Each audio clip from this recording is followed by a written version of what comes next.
Okay, so that wraps up the stage of change section. Now we're going to go into a new section. We have stages of change, recognizing what's high yield in those stages. Now we're going to go into the behavioral principles of change. This is page 73. What are the principles of change? What are our tools? What are our weapons? It says that behavioral approaches to substance use look at two areas. This is on top page 74. They look at choice and reinforcement. I'm going to go ahead and read this. This is really good. Many factors affect your loved one's choice and what is reinforcing about those choices, but a behavioral lens is one powerful aid for clearly seeing the issues at hand. That other people have reasons for doing what they do. Other people have reasons for what they do, just as you have reasons for doing everything you do. Reasons based on what they get out of doing it or what is reinforcing about it. So that really explains what is reinforcement. What do we mean by reinforcement? In the second paragraph, it brings us back to where is all this coming from? Researchers rank evidence-based treatments for substance problems in the order of their effectiveness. And behavioral approaches, like the ones we're discussing here, consistently come out on top. The interesting thing, it goes into the third paragraph about habits are learned behavior. Even personalities, much of it is learned behavior. Much of what happens in relationships is learned behavior. So a lot of times the way we interact with our loved ones, it's not necessarily obviously optimal, but that in itself is a habit. The way they make us feel, the way we make them feel. Our thinking patterns that habitually come up when we talk to them, and their thinking patterns that habitually come up when they are talking to us. So oftentimes when we think about a habit, we're thinking about a bad habit, we're thinking about something that's not a relationship. But the broken records of the conversations of our relationships are definitely habits. And if we can see them as habits, then we can certainly see them as things that we can unlearn and change. From this perspective, thoughts and feelings, including motivation, are behaviors called covert behaviors. These covert behaviors directly influence overt behaviors, the ones observable to the outside world. So even like the way we think and feel are behaviors that are helpful to unlearn because they're going to essentially change the way we act with our loved ones. And then it talks about drug reinforcement. It goes over an example of someone named Joe, who was somebody who was angry and irritable often, and they found that smoking cannabis cooled them down. So the reinforcement effect of feeling more calm and relaxed from cannabis is what continued to bring him back to it. And so then that reinforcement continued, and that behavior became learned. And over time, that learned behavior became a habit. What that means is it was stuck on automatic mode. The story goes into when Joe started to unlearn that habit or learn different habits, he was able to replace the reinforcing effects of cannabis with breathing exercise, cardio workouts as alternatives to smoking cannabis. So once he was able to find another reinforcer, he was able to get the cannabis out of his life. Because again, it wasn't about the cannabis, it was about what it was targeting, which was the irritability, the anger. Now it's going to go into, on page 75, about 7 bullet points. It says, here are some other important lessons behavioral science has taught us about change. So it has 7 bullet points in italics, so they're not actually bullet points. And I'm going to go through each one, and we'll breeze through these. So number 1, change requires learning, and learning involves risk.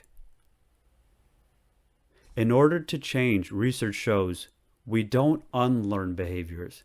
We have to learn alternatives, just like in Joe's story.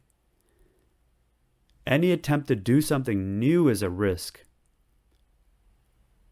We might not be able to do it, or it might not work. It might not be real. So it's going to require a risk, oftentimes understanding that things are backed by research. And research just simply means that there's a high probability of it to work. So if somebody did a study on 100 people and they split them up into two groups, and one group did the intervention and the other group didn't, and the group that did the intervention had a higher probability of getting the outcome they wanted, we want to know that. I'll make it really simple. Let's just talk about gambling. All right, if there's two tables, one table consistently wins, gambling table. If one table consistently wins and the other table doesn't, which one is the person going to gamble on? In the same way, research allows us to do that. It tells us tomorrow's lottery numbers. If a person wants to stop relying on alcohol to feel relaxed, he will need another way to feel relaxed. Take away the substance and there's a gaping hole to fill.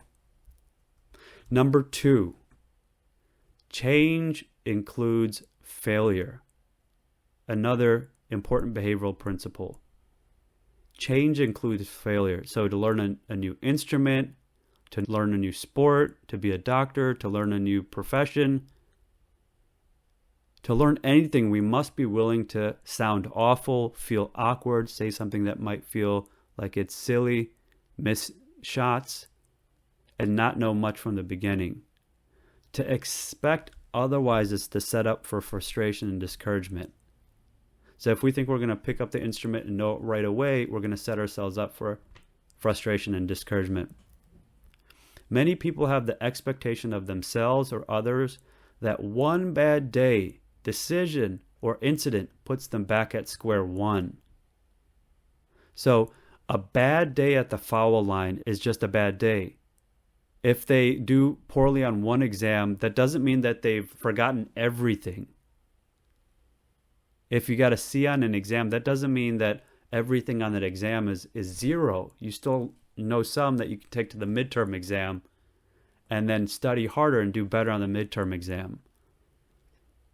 So when we understand change, including change in substance use, when we understand it as a learning process, an incremental approach makes sense. I'm going to say that one more time. When we understand change as a learning process, an incremental, step-by-step approach makes sense. It's just like learning anything else. When a person lapses back into their drug or alcohol use, even if they've been working hard to learn new skills, new coping mechanisms, doing all the work at rehab, it doesn't mean all is lost. And I can attest to this, that when people take 2-3 steps forward, 1 step back, that doesn't mean that they've lost everything. Oftentimes that process is needed in order to continue to move forward. So if you see somebody with longer periods of sobriety, completing programs, doing more, just because they lapse once doesn't mean it's complete failure. It's likely that they've learned many things, but they were just not enough to hold them in that moment when they've decided to drink. So what does that mean? They need to learn more. They need to add more. So what they did was able to hold them for a while, but it wasn't sufficient to continue to hold them. Okay, there's a lot more good stuff in this bullet point, but I'm going to go to 3 for the sake of time. Number 3, insight isn't enough. Although you can have a flash of insight of a certain behavior being problematic, it still requires a change process in order for that behavior to change. So merely acknowledging the existence of a problem behavior doesn't make it go away. Just because you're aware of it, or you understand it intellectually, or it kind of clicks or resonates with you, that doesn't mean now it's going to go away. That goes for our loved ones with addiction, but then it also goes with us who are trying to change our behaviors, our modes of communication, our patterns to help disable addiction. It says that substances reward the brain on a very primitive level. It's dealing with the primitive brain, the addicted brain. And so even if people with addiction understand these things, underneath their plan to change, their primitive brain is churning away, motivating them to using, in some cases feeling as if their life depends on their continued use. Number 4, practicing works. Practicing in context really works. So behaviors develop through practice, but they also develop through experience. So once I've experienced that a new behavior works, that's going to give me the positive feedback to actually believe that this stuff works and then do it more. So it's important to actually try it in the real world to make sure that it works. So it says on the first paragraph of page 78, clearly this all can unfold in a therapist's office or in a group or in a classroom. Though it may be a safe place to start, people need practice in the real world. Therapists, counselors, teachers can role play how to say no to a drink or a drug or how to communicate with loved ones, but it's important to practice this in the real world, even if a little.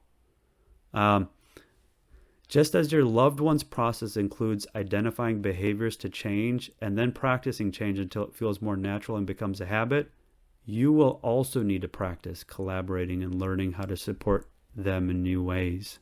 So it's a learning process side by side. And in fact, when we try to learn these new ways of doing things, it almost helps us connect with the person with addiction in a whole new way.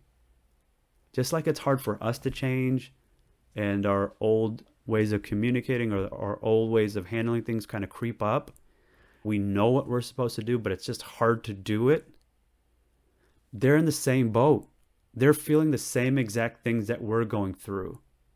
And so by understanding that, we can really connect with them on a different level, because learning new behavior often unfolds in a cycle of planning, trial and error, observation, more planning, more trial and error. Bullet point 5, change often feels worse before it feels better. So before new behaviors become habits, they usually feel awkward and uncomfortable. Now here's an important thing to learn about our loved ones with addiction. When they're stopping the drug use, there may be an unpleasant gap while their brain relearns.